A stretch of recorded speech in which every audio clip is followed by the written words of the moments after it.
Good morning. Morning. Good morning. Oh, and in case I don't see you, good afternoon, good evening, and good night. This is my boomstick. Here's Johnny. Are you not entertained? Are you not entertained? Righteous! Righteous! Yeah! I love the smell of napalm in the morning. Good morning, Vietnam! Houston, we have a problem. The first rule of Fight Club is you do not talk about Fight Club. All right.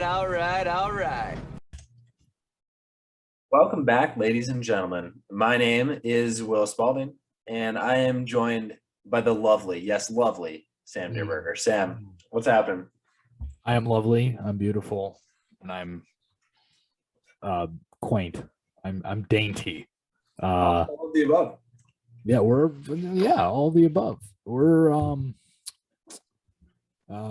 We're back after a bit of a break. I don't think any of you noticed. I mean, we're working so hard as it is, but I had some business meetings to attend to in South Dakota. Well, how were they?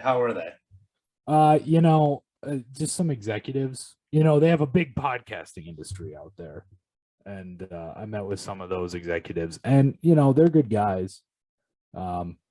The problem is that they're dealing with such a huge, saturated podcast audience. The population is just insane. So, and obviously the reception's really bad from their headquarters because they're surrounded by mountains. But they're good guys, worth the visit. But we're happy to be back. Good. Yeah, this is gonna be a busy time for both of us too. We're starting back up with school here shortly, so we'll be doing our best to still try to keep up with the weekly episodes. But if we miss a week or here or there, you'll know exactly why. So yeah, if they would release some movies, maybe we could do more episodes. Exactly. Yeah, last week anyway. Next week's looking dry too, man. But for now, this week, Sam, which particular film are we discussing? This week, we're talking about RESPECT.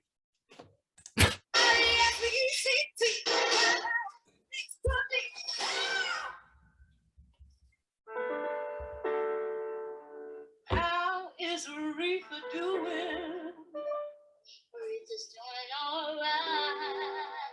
Just all right. Singing is sacred, and you shouldn't do it just because somebody wants you to. What's most important is that you are treated with dignity and respect. There we go, Sam. I love how you got right into the RESPECT as well. Well, that's the title of the film. It's RESPECT. Right. That's what it's called. Right. Yeah. No, you're exactly correct. Yeah, so we have respect this week, RESPECT, excuse me. And Sam, any before we get into respect talk, do you have any industry news that you would like to discuss? There's not. It's been a bit of a dry week. I've seen some new trailers. It has. There's some new trailers that came out, or new re-releases, I suppose, of trailers that I've just now been getting around to. I saw a new trailer for Dune. I saw an interesting video on Dune lore. That's kind of fascinating stuff. That's a side recommend, I suppose. But other than that, I don't have much to say. How about you, Will? I don't have a ton either. Maybe just I feel like I've talked about this Wes Anderson cast announcement a bunch of times, but more of the cast got announced. And Sam, I think this is the extent of the cast for the most part, other than some very minor characters. So I'll just read them off real quick, Sam. I mean, this is typical Wes things, but we have Tilda Swinton, Bill Murray, Adrian Brody, Tom Hanks, Margot Robbie, Jason Schwartzman, Scarlett Johansson, Bryan Cranston, Liev Schreiber, Jeffrey Wright. The large cast. We got some new names in there too. So yeah, that'll be obviously a couple of A-listers there. Few. You got Scarlett, you got Tom Hanks, and you got Margot Robbie, who are all Wes Anderson newcomers. Right. Virgins. We can call them Wes Anderson virgins. They're Wes Anderson virgins. I wasn't gonna say it, but it was in my head. So yeah, I mean that's exciting. I guess it's kind of on their Hollywood bucket list. Yeah, like it is with, I feel like, everyone. Every actor. Wes Anderson movie. And it'll only take like a day of your time, it seems like. If you're a side character. Yeah, you won't have much screen time. So yeah. So that's exciting. And speaking of Wes, Sam, his new movie, French Dispatch, we're close. We're actually kind of close. It's about 2 months from now. So we have that to look forward to. Yes. We're excited about that. Absolutely. There was one thing I wanted to talk about. The I thought this guy Clint Eastwood was retiring after 2018's The Mule. I thought I had read somewhere that that was his retirement from acting, not necessarily filmmaking, but acting. Sure. And it was not. God, he has at the young age of 92. Clint Eastwood is starring and directing a new film called Cry Macho. According to Empire, it says Cry Macho is his latest examination of the changing face of machismo, and the trailer is now online. And I watched the trailer, and it's just I cannot believe this man is out there in the desert making movies at 92 years old. It's just astonishing to me. Yeah. What are your thoughts on Eastwood as a filmmaker? We'll say. As a filmmaker, he's one of those that he's interesting because he has a style, like he has a type of movie that he goes for, but his style is not necessarily obvious, right? As a filmmaker, there's nothing too distinctive about him, but the themes of the films and the projects that he decides to pursue are quite similar to each other. Absolutely.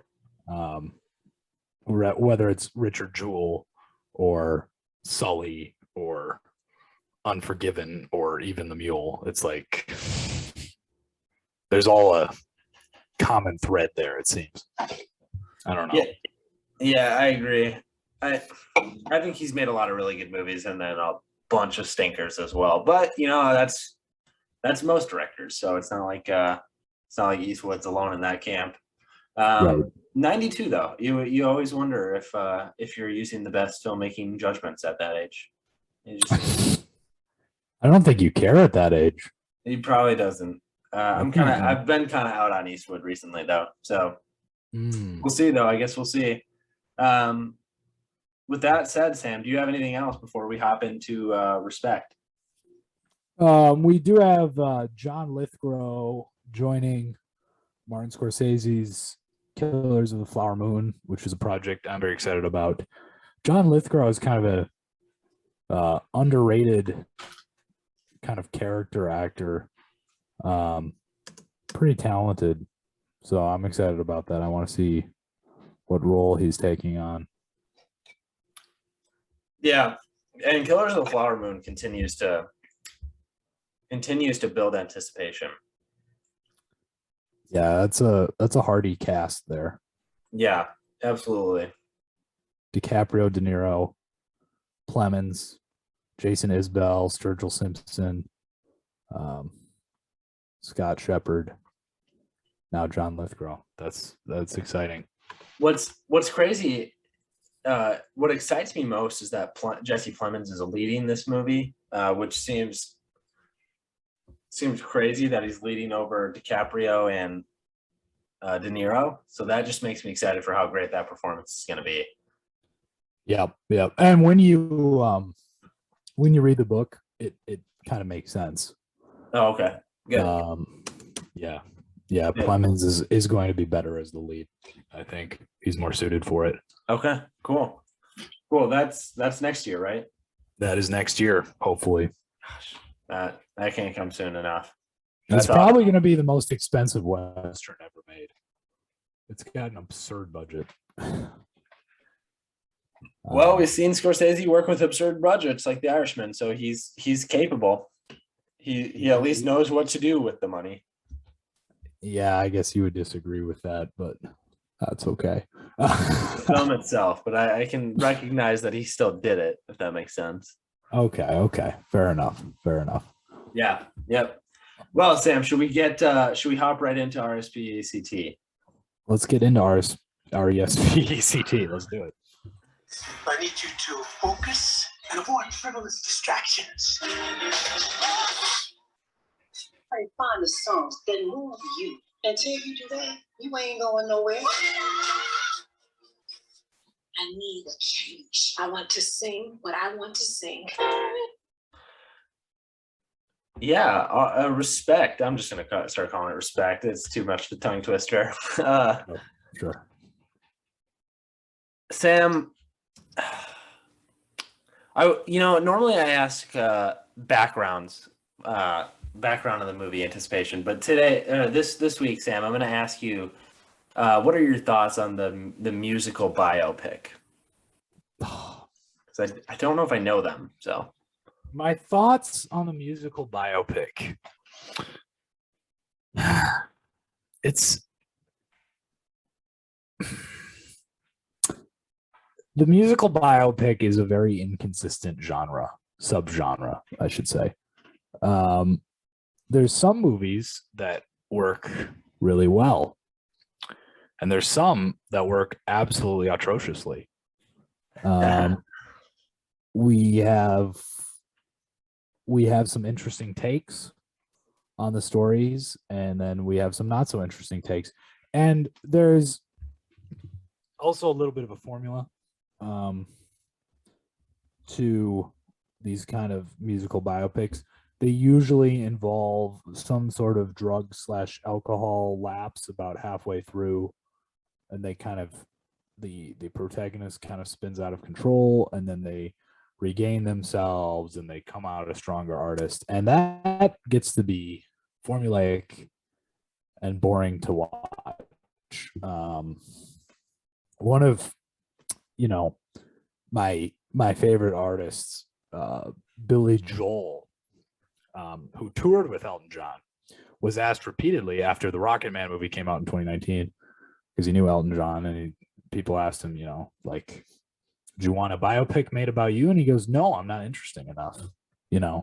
I tried to write like an autobiography, and the publishers rejected it because there wasn't enough sex, drugs, and rock and roll.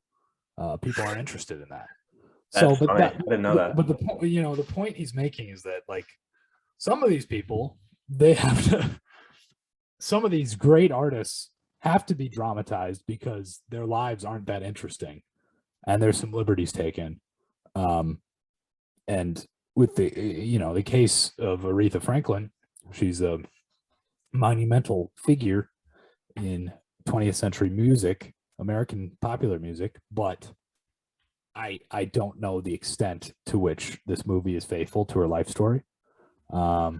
Maybe it was more intense, maybe it was less intense in real life, but that's what makes me wary about seeing a new musical biopic, because it's like, how many liberties did the producers take? How involved was Aretha in the project? So yeah, those are kind of my initial thoughts. What are your thoughts? Absolutely. I agree wholly with your testament to the musical biopic. In this movie's case, obviously Aretha Franklin passed a handful of years ago, so there's no way this movie was made before that. But I do know that she wanted Jennifer Hudson to play her, so I get she had that fulfilled. But I don't know to the extent if there were liberties taken to advance the plot and provide dramatic elements. I don't know. I actually, before I walked in the theater, I told my mom, I said, I don't really know much about Aretha Franklin, so I don't know what to expect about this movie at all. Right. I've heard I literally think 2 of her songs before, maybe 3. So I don't know her music that well. I certainly don't know much about her life. So I was interested to learn about her, I suppose. It obviously is something I should do my own research on, her life, and should have done prior to this, but I was at least interested to learn about who she was. Mhm. So I did enjoy that. But I would agree with you, Sam. This followed the basic steps that most biopics, artist biopics have previously.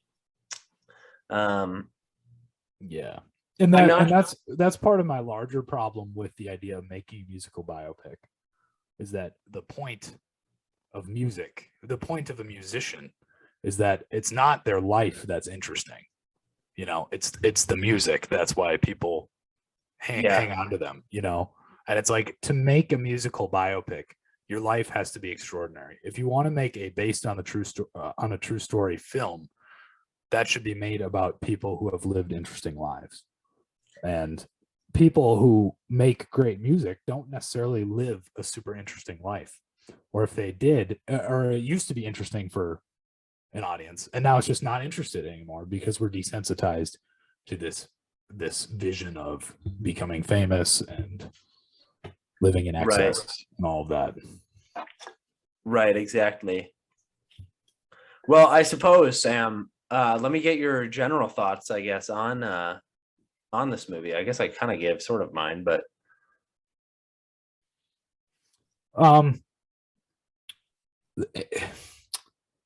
this movie, I wrote in my initial review that, and I think this is right, is this movie is poorly written, but it's well arranged. If you think of it like a song. Oh, sure. Bad lyrics, not a super not a super strong melody. Instrumentation is okay, kind of generic, but it's really well arranged. It sounds really interesting. The way it's layered on top of each other, it's kind of interesting. And what I mean by that is, we have 4 or 5 scenes of just excellent music. Jennifer Hudson singing her butt off, and she's great. Just some phenomenal musical performances, even by the backing band. Just great. I mean, you could have released those 4 or 5 songs as live music videos, and I would be impressed. It's just that the plot, stringing them together, is not that worthwhile to me. It's just, it wasn't super interesting. It was bumpy, some inconsistent points, where the characters are kind of not playing off each other realistically or accurately. There's some decisions that certain characters make that aren't properly explained, and it goes really quick. We kind of shift through her life very quickly, even though this movie is quite long. It's about 2 hours 15 minutes. So, and I wouldn't want to cut the music. No, not at all. That's the thing that has to stay. Yeah. So that's my predicament with it, because I don't know what to cut, because it went really fast, but I don't want to cut the music either. But it is overly long. I definitely felt the runtime. So, yeah, I think Jennifer Hudson was obviously fantastic, and the music's great. I thought both those aspects were incredible and definitely carry the movie through. Yeah, it's very long. Gosh, there's a couple times in the theater where I rarely ever, I never check the time in the theater, and I still didn't hear, but I really did think about it, because I thought multiple times, like, gosh, this has got to be about over, right? And they're telling such a big story, and a very macro story in terms of Aretha's life, that it almost made me wonder if this was more focused into a more of a micro story, could this have been more effective? You know, I thought it was kind of cool to see. I didn't know Aretha Franklin had strong ties to Martin Luther King. That was cool to see. I'm not sure how much bearing that had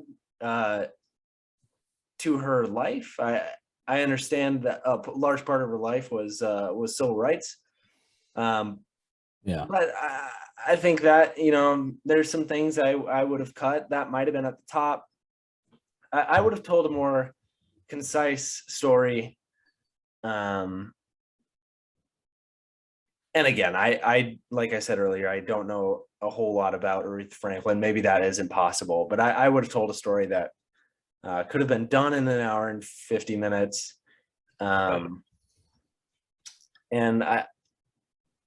And would have made me feel like I knew her better, because I walked out of the theater, Sam, and I thought, I don't really know if I still know much more about Aretha Franklin than what I did coming in. Yeah, that's a great point. That's a great point. Because I think I could have read a Wikipedia little blurb on Aretha Franklin. I would have gotten all of this. Not to say that all of this isn't great information that I did not know before, but it certainly felt very surface level. I don't know. Yeah. No, I'm with you. I feel like I could have just watched an Aretha Franklin documentary, because the movie is very factual. It's less cinematic. It's just kind of like, this is her life. We start out, we get her being pregnant at a very young age, a disturbingly young age. Yeah, that was. It's insinuated that she was abused, but it's not really talked about. Which actually, I kind of had a problem with that. I thought we could have gotten into that a little more, because that seems to be a very traumatic experience for her. Yeah, they talk multiple times about her demons and the dark place, and I thought at some point they were going to delve into it, and they just never did. I was like, well, I mean, we know it's about this event when she was 10 or 11. But I was just surprised. That's what I mean by surface level. I was surprised that we didn't get into it further. I don't know. Maybe that was just me. Yeah, it was. And I mean, it was hard to watch, right? Absolutely. There was one scene that was very, very disturbing, very just anxiety driving towards the beginning, when this guy is creeping on her. But you know, we don't return to it, like you said. And then boom, she kind of grows up, and right away right away we see her with two kids, and it's not clear how old she is. So it's pretty wild. So yeah, there's that, which I think is kind of the central driving force behind her demons, right? I think that's kind of the idea. Yeah. But there's also this recurring theme of like, all of the men in her life are more or less abusive in different ways. She had this man early on who was sexually abusive. You have her first husband who's physically abusive, and then her dad who's kind of like emotionally abusive. And that kind of works well with this reoccurring theme they're trying to get across, which is respect. She just desires respect. RESPECT. Yeah. And I mean, that works to a certain extent, but it's not pondered on enough. And I think that's pretty problematic. I think I almost think that the movie was trying to, it's trying to say all these things and then doesn't want to tell you what to think. It wants you to come to your own conclusions. Yeah. But it spends so little time on all of it that I forgot to think about it, if that makes sense. Yep. Absolutely. So it's a weird line they were trying to balance, which I appreciate. If what I'm saying is actually true, I appreciate them not just coming out and saying something like, show me, don't tell me is the old saying. But so they did not tell, that's for sure, because I've thought they glossed over a lot of things, but they almost didn't show either. So it was a weird line they were trying to balance and then overbalanced, I guess. I don't know. I think with the script doctor, this is a lot cleaner. Yeah, definitely.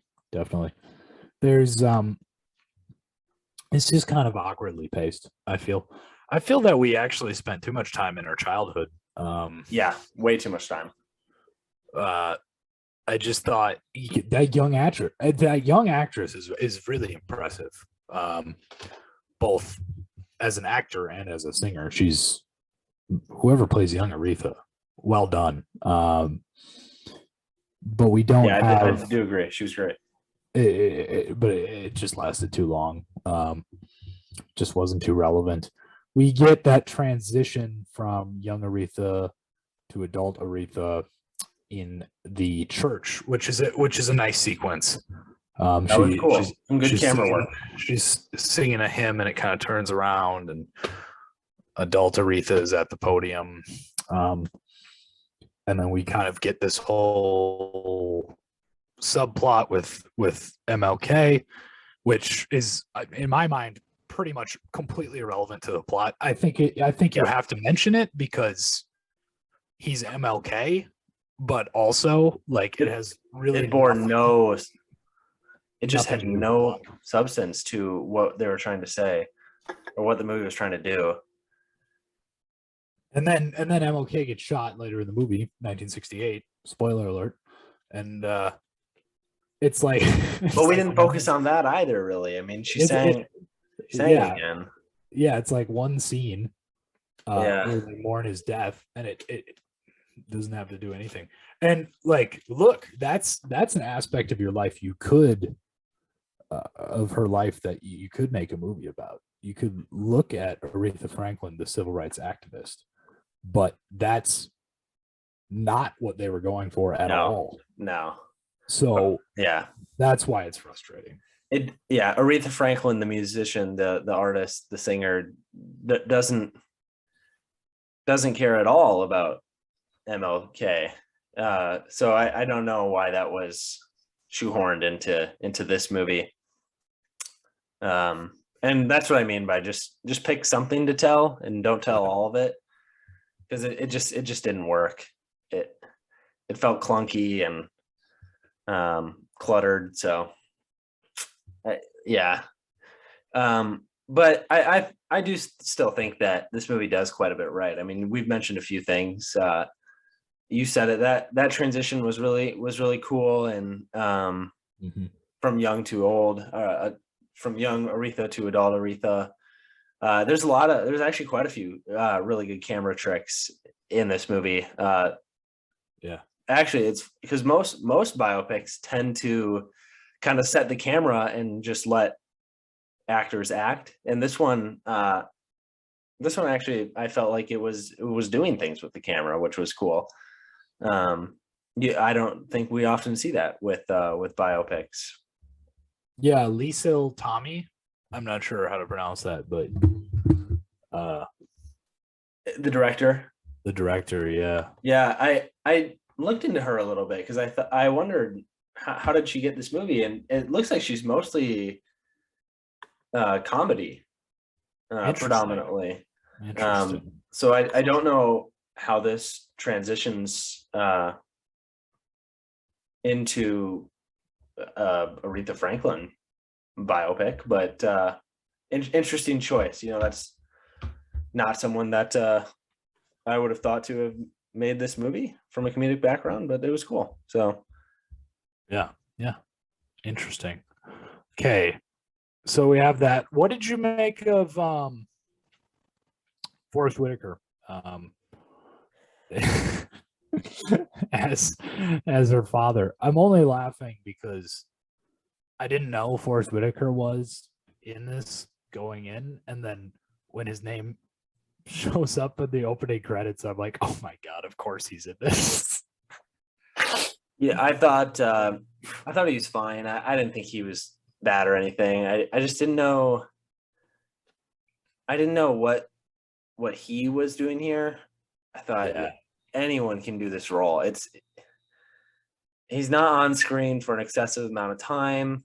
Right. There's not, I don't know. There's not like a scene where it's super yelly or super emotional to where you want Forrest Whitaker to be doing this because, I mean, he's an Right. Oscar-winning actor. He's a great actor. There wasn't one of those. I didn't know. I didn't know it was. I thought there was going to be something like that. There was a couple times where I thought it was going to go there, but then the scene ended or he walked away or something. I thought he was good. But yeah, I mean, it's not the movie's fault that Forrest Whitaker is in it and isn't being completely incredible. Just that he's good to great. I mean, but he's a great actor. So yeah, he was good. I thought. What do you think? Yeah, I thought he was sort of phoning it in, but the script didn't Really? demand much from him, really. Okay. He could have, after exiting the theater, I read a little bit about Aretha's life, and apparently her father was like an excellent preacher, like one of the best in the country. Oh, interesting. Okay. And I think someone's quoted as saying he had like $1 million voice. And Forrest Whitaker Got an interesting voice. he's got an interesting voice, but I mean, like, he's not known for his high energy roles. I mean, he's known for his cool, collected, serious roles, it seems. So yeah. I want to ask you, Sam, what did you think of Marlon Wayans? I freaking love this guy, and I was disappointed that he was kind of the bad guy, or the first husband bad guy. But I still thought he was incredible. I thought he was behind Jennifer Hudson. I thought he was the best performance here. He's obviously a much more. He's not just a comedian anymore. He's a very versatile actor. He did a good job. I didn't like the way that his character was written. We didn't get too much psychology into that character. He's just kind of an uneven, angry man. Yeah. I thought Wayans did a great job with what he had. Again, it's just 1 minute he's standing beside his wife and supporting her at every turn, and the next minute he's beating her up in a hotel lobby. So yeah, that was something. You don't really have much sympathy for him, so that's No, you don't. Yeah, you're right. That character was jumping all over the board. You're absolutely correct. I don't know, Sam. What are any more spoilery thoughts? So we'll say spoilers for respect here. yeah. Depending on the end, or Well, speaking of husbands, I mean, the second husband was he kind of came out of nowhere. He just kind of no, Sam, you don't understand. He was in that business meeting, and he said he was the tour manager. That's where. Oh, love at first sight. Yeah. The funny thing is, like, when that scene wasn't super good, but when that scene came on and he smiled at her and Aretha kind of smiled back, I thought, oh, well, there we go. He's the next husband, isn't he? Right. Oh gosh, what a terrible way to introduce that character. That's all you need. And they have a kid together. It's just like, boom. Yeah. Never even commented on, but other than the kid is here and we tell him to go outside once. It's just like not even touched on for a single second. She had so many children. She only had like four kids, but 4 kids. Yeah. It seemed like she had at least 15 during the course of the movie. It's just like right. Yeah. So we don't even get into that. Like, you're top of the charts. You're a world famous pop star, and then you get pregnant, and then you get pregnant again. Like, that's I mean, that's something interesting to delve into. Oh, absolutely. I was curious about that. I wanted to know about, was she still performing when she was pregnant, or Was she still drinking when she was pregnant? Like, yeah, I was curious about that kind of stuff, and it did not comment on it whatsoever. And I shouldn't have been surprised at that, because we didn't comment on the first two kids or the third kid, or we never spent any time with the children. I don't even know if Aretha Franklin ever talked to her kids once, because she did not in the movie. So there's no respect whatsoever. Real quick, Sam, but I'm backtracking way to the beginning. But that first time we see Aretha come back from Birmingham to Detroit, and her kids run out screaming "mom" or whatever, and one of them gets shoved down. So that kid, the kid that shoved the other one down, he gets sent inside, and the other one gets picked up and then also sent inside. And then she goes, Aretha Franklin goes, every time I come back, they want to see me less and less. I'm like, they sprinted out to you calling your name. And then the grandma forced them to go back in. The grandma forced them to go back inside when they weren't being like. That was a really dumb. I thought that, okay, whatever. I'm pulling at this point. I didn't know what that line meant. Like, I'm like, what do you mean? They want to see you less and less. Probably because is it her grandmother? I think it's Forrest Whitaker's mother. Is it her aunt? I'm not sure, but I'm like, probably because your grandmother is a better mother to them than you are. Like, yeah. I don't know. Well, yeah, let's get into the ending, Sam. What ending? So it's funny because we spend some time with her and her second husband. It finally gets into the drinking and drugs. Like, we didn't really spend a ton of time on that, and then like 10 minutes later she's over it. And I thought, oh well, okay, we're already past this. That was quick. And she's redeemed. That's awesome. And she's gonna make this other album. She wants it to be a gospel album. And they're gonna make a documentary.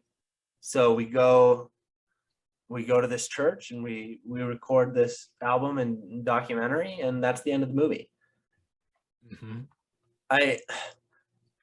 It's funny, when I was watching that scene, I thought, oh gosh, there's no way this is the end. So we're still going. And then about halfway through, I thought, oh wait, no, this is the end. This is the end of the movie. I actually liked that scene quite a great deal. I mean, like you said, it was more of the singing, which was easily the best, or one of the best parts of the movie. Yeah. But did it leave you wanting more, Sam? No, because by then I was like, this has to end. This is You're out. Okay. Long. But I mean, there's a lot that happens after that. She, I did my research. She relapses into drugs and alcohol. Like, right. She gains pounds. She loses it. Like, that was not like the end of the road for her, but I adored Jennifer Hudson singing Amazing Grace, mostly because any version of Amazing Grace will move me to tears instantly. It's beautiful. It's powerful. It's the ultimate song about human redemption. She's fantastic too, obviously, but it's a wonderful, wonderful rendition. Oddly placed, sure. It's kind of like they were like, how do we end this thing? How about Amazing Grace? Amazing Grace. Amazing. That'll end it, right? But they're just like, it's like pick any song, whatever. I like that it kind of it ends on this contemplative note rather than her just doing a reprise of Respect, like for a comeback tour or whatever. I hadn't even thought of that, but that totally could have ended that way. I'm glad it didn't. Yeah, like it's like because then then she could learn. She finally gets others to respect her, but then she can learn how to respect herself. Yeah. You know, Oh, she gosh, gets yeah. over the drinking and she goes on a comeback tour. Really, you could have ended it anywhere in her life. You could have ended it with her death in 2018, but you didn't. So Right. it wasn't much of an ending for me, but it was fine. I like the individual, like I said, I like the individual scene as the ending, but I'm not sure how it works as an ending. That makes sense, I guess. Right. Yeah, dude, I'm about out of thoughts here. I feel like I kind of just picked this movie apart, but I did enjoy this movie. When I was watching it, I enjoyed it. Yeah. You know, like 80% of it. So there were times where I was like, oh, cut this, get this out. But Yeah. I did enjoy this movie. I think it really does boil down to I wanted, gosh, you should never say this about a 2 hour and 15-minute movie. I wanted more. I wanted to know more. I did not want to know more by extending the runtime though. So that's an issue. Yeah. Do you have any closing thoughts? This might just be a super short episode. I really don't have much to say. No, like you said, there's not much more. There's not much I would cut, but I know I want to cut, you know? It's really frustrating. Right. It's really what Jennifer Hudson should do. What they should have done instead of a movie is Jennifer Hudson should have just gone on a Aretha Franklin tribute tour. That's what she should have done. That would have been awesome. All I want is Jennifer Hudson doing Aretha Franklin songs. That's all I want. I would go pay money to see her be Aretha Franklin for 2 hours. Sure. I don't want to see the movie. I'm not interested in the movie. I'm interested in the music because that's what Aretha was interested in. You know, I will say I did like some of my favorite scenes were when, and I don't know how real these are, but I didn't realize that she didn't come up with much of her music. But I really like the scene. There's, a couple scenes where she is creating music actually. And then a couple other scenes where she's altering music while in the studio type thing. And I don't know if that's how it actually happened, but I enjoyed those scenes a lot. And I thought they were good on how she created these awesome songs. I always like to see those, how artists, whether musicians or whatnot, come up with their work. I think that's really interesting. I think those scenes were great. Yeah. The artistic process is interesting. Yeah, for sure. But no, Aretha Franklin wasn't much of a songwriter. Right, She exactly. co-wrote a lot of stuff, which is fine. I'm partial to singer-songwriters, but she co-wrote a lot of stuff, and it takes just as much talent to be able to rearrange someone else's song. Sure, for sure, absolutely. It's quite difficult, especially if you listen to the Otis Redding song, the Otis Redding original of Respect. It's quite different. It's kind of Aretha's. Yeah, you could be. I was thinking about this. I was like, you could be if you wanted to be an absolute just D-bag out in the world, you could just walk around saying you prefer Otis Redding's version of Respect.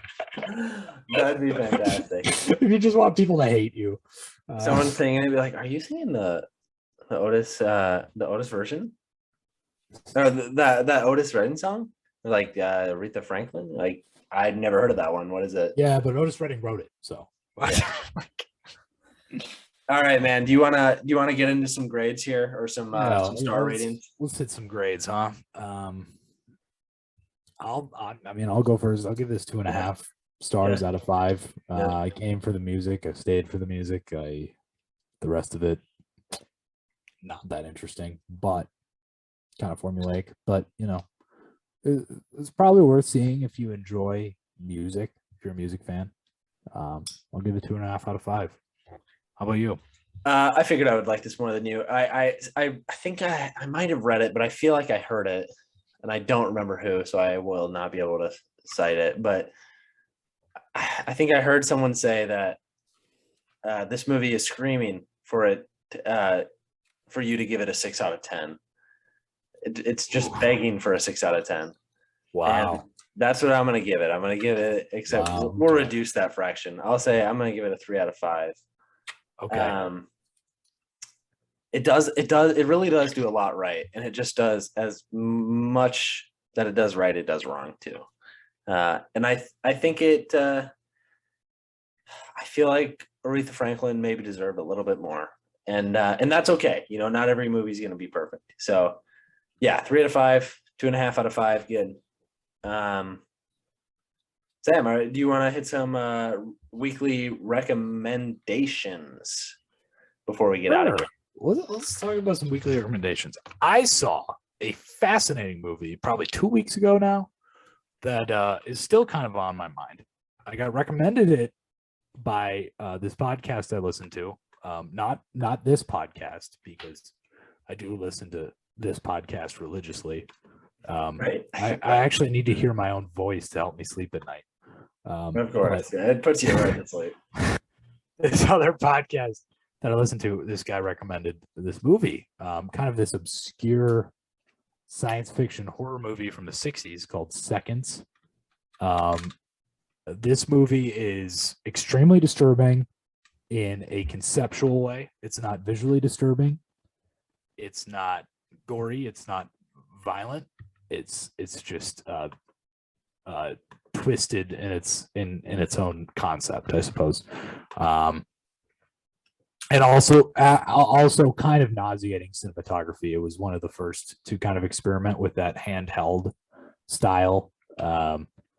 A lot of handheld shots in this film, but yeah, check out Seconds, directed by this guy John Frankenheimer and starring Rock Hudson, who is a devilishly handsome individual.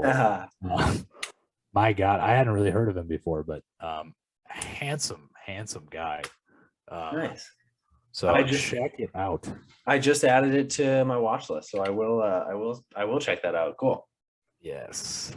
I am recommending an app. Okay. An application.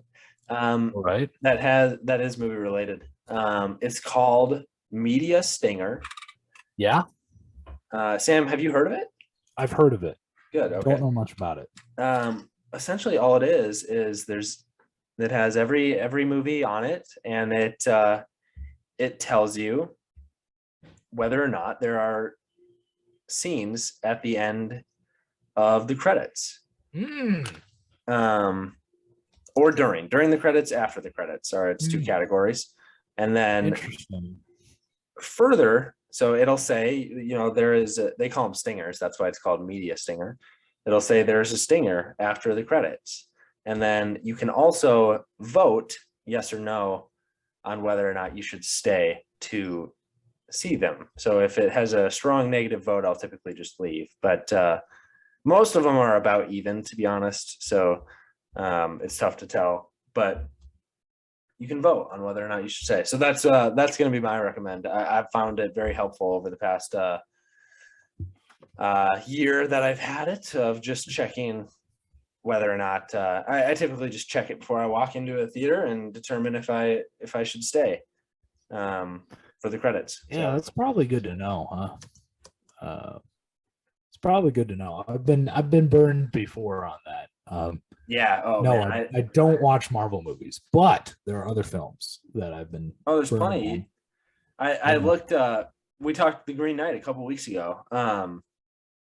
I looked on Media Stinger before going to the movie, and it said, "Hey, there's an extra scene at the end of it," and I stuck around, and I was massively disappointed because I didn't see the extra scene. What? We did not talk about this. Well, I didn't bring it up for a reason. I wanted to get out of there when I was seeing The Green Knight. I was like, I'm not sticking around.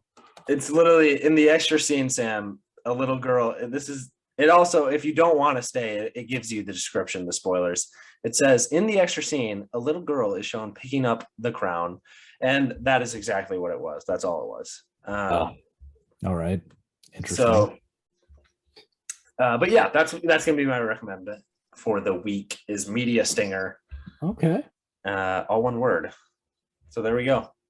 That's incredibly useful. Awesome. There we have it. Sam, I have no clue. I don't think there's much coming out this week. We got Candyman the week after. Yes. And then after that, we really get into our stride, and there's a lot coming out in the upcoming weeks that we're really excited about. Excellent. So, Sam, where can I find you on Letterboxd? Well, you can find me on letterboxd.com/sjdierberger. And where can I find you, Will Spalding? You can find me at the same place except at Will Spalding, and you can find us at thosefilmnerds.weebly.com or anchor.fm/thosefilmnerds or thosefilmnerds on YouTube or any podcast platform, or at Gmail or Instagram, whatever. We're pretty much everywhere. And Sam, with all of that being said, until next week, keep watching movies, everyone. Have an excellent week. Thank you. Ever thought about making a podcast? Well, Anchor is the easiest and simplest way to do so. Let me explain. For starters, it's free. There's also creation tools that allow you to record and edit your podcast right from your phone, laptop, or computer. Anchor will also distribute your podcast for you, so it can be heard on multiple platforms such as Spotify, Apple Podcast, Google Podcasts, and much, much more. You can also make money from your podcast with no minimum listenership. It's everything you need in a podcast in one place, so give it a try.